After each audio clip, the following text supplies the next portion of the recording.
Hello, I'm Annette Young and welcome to the 51%, a show about the women who are reshaping our world. Coming up, loud and proudly wearing the colour pink, we meet the American women activists who are taking a stand against war. Also, India is back in the headlines again after the gang rape of a foreign tourist, but are attitudes towards sexual violence changing? And an image you don't often see here in schools, boys being taught how to sew, how a French school is doing its bit to challenge gender stereotypes. But first, in Washington, D.C., a city very much dominated by suits, a group of protesters stand out.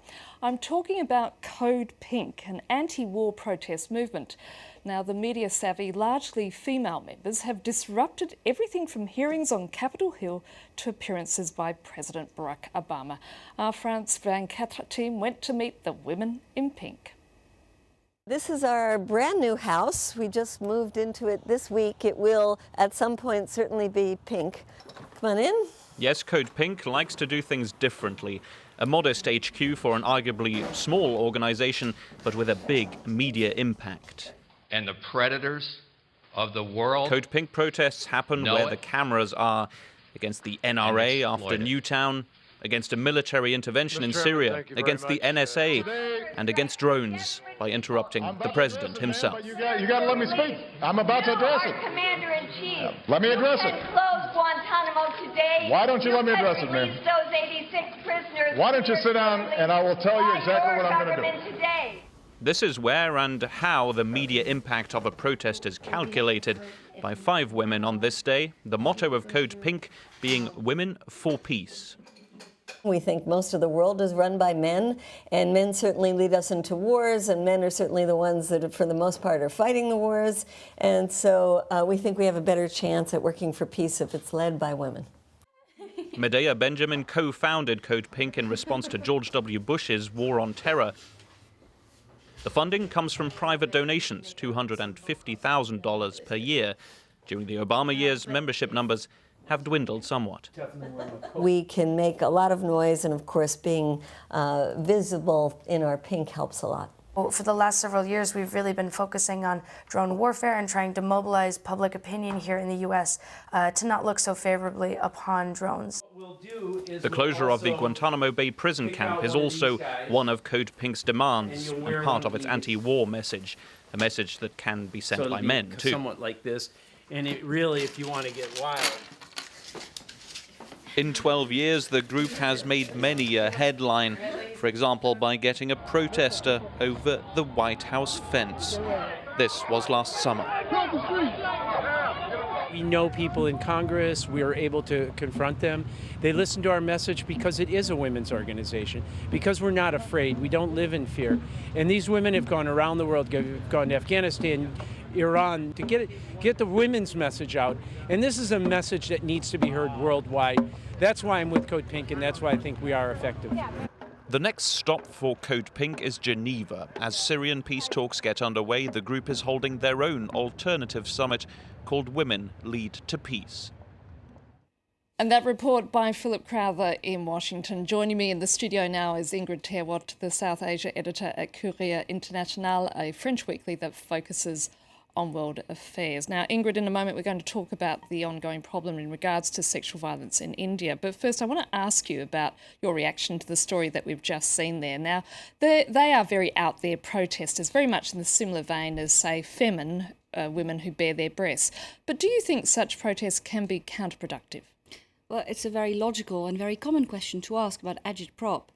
What I'd like to say is that the point of this organisation, Code Pink, and other similar organisations, is to raise awareness. And the very fact that we're here in the studio talking about it after showing these images show that they are succeeding in some way. We are talking about them, so they are not completely, at least, counterproductive. On the contrary. But do you think they turn people off? Possibly. But the point is to talk about the issues. And indignation, outrage, can be productive. Now, moving on to the situation in India, and once again, the country's been back in the headlines over the gang rape of a foreign tourist. It does appear that sexual violence and sexual discrimination is very much firmly entrenched in Indian society. It is very much so. The international media started talking about it about a year ago with the December 2012 gang rape, which was horrific. But there are cases of rape on the front pages of every Indian daily, every day.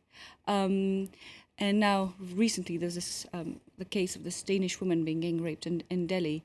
But sexual discrimination runs even much deeper. It starts even before birth. Female feticide and infanticide is a common practice all through India, or almost all through India. The thing is, with India, it's very difficult to talk about Indian society. To be more accurate, one would need to talk about Indian societies.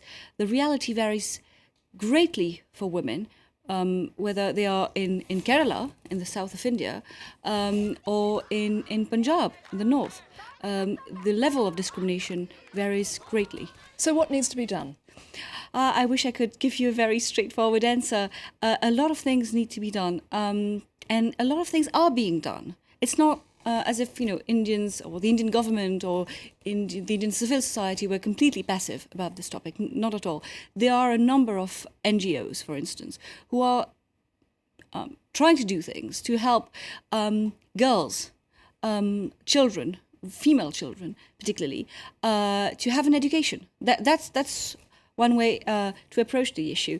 The other issue would be, the other way to approach it would be to give a sum of money to parents who are expecting a baby girl, and encourage them to have it, and then to register that girl in school. Another way to do it would be to have a pension system, so that the future of the elderly, or the fate of the elderly, is not in the hands of sons and male offspring. So that's for the positive side. But the funds allocated by the government for female empowerment, and that's about 10 billion rupees. That was a year ago that the sum was allocated, and it's not been used. I'm afraid we're going to just have to leave it there for a moment, but there's a story here, Ingrid, that I think you'll probably be interested in, because I understand you've got 2 young sons currently being educated at French schools. And there's one school in Normandy that's trying to close the gender gap by challenging its pupils to rethink stereotypes. It's encouraging boys to get involved in activities traditionally associated with girls. And the result is that the sewing class now has more boys than girls, as Kate Rousseau reports. Jan helps his mother do the housework. It's pretty when it shines. A literacy class with a hidden agenda. This group of 9 and 10-year-olds are being asked to identify male and female stereotypes within a text, and whether they resemble life in their own homes. Let's look at who does which jobs in your house. In this class, the answers speak for themselves. In my house, everything's good. My dad is usually on the computer, my mum does the cleaning. Well, Mum does more housework. And Dad, sometimes he does the ironing. He's usually on the computer. The teacher is trying to get the children to think by themselves without straying too far off topic. His ideas come from a training session that gave a new perspective on gender stereotyping. It's not about having discussions on neutrality and sweeping over the difference between men and women or boys and girls. We want to open their minds to the idea that children and adults can do anything they want.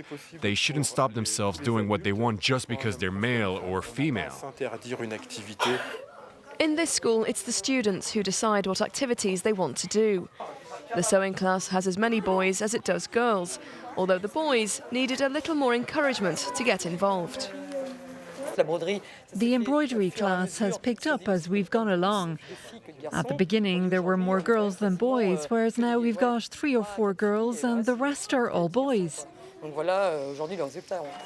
The teachers' work may stop at the school gates, but these children are taking the idea of gender neutrality home to their families and beyond.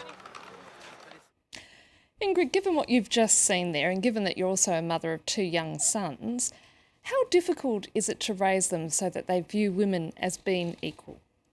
In a way, I think it's it's simpler to explain to two little boys that women and men are equal than it would be to explain the same thing to men, to grown-up men.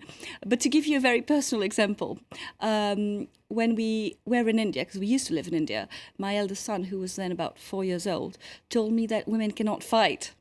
So I went out of my way to tell him stories of great Indian female fighters, the Jhansi Ki Rani, for example, and he was astonished. No one had told him yet.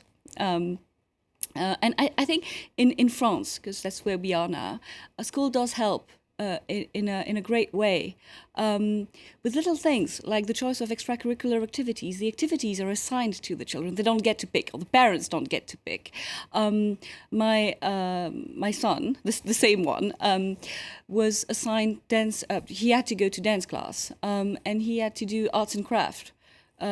Which I think is supposedly girly, but he was fine about it. There were as many boys as girls.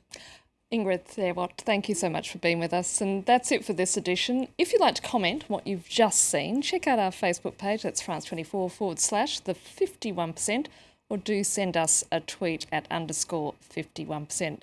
We'd love to hear from you. And until our next program, bye for now.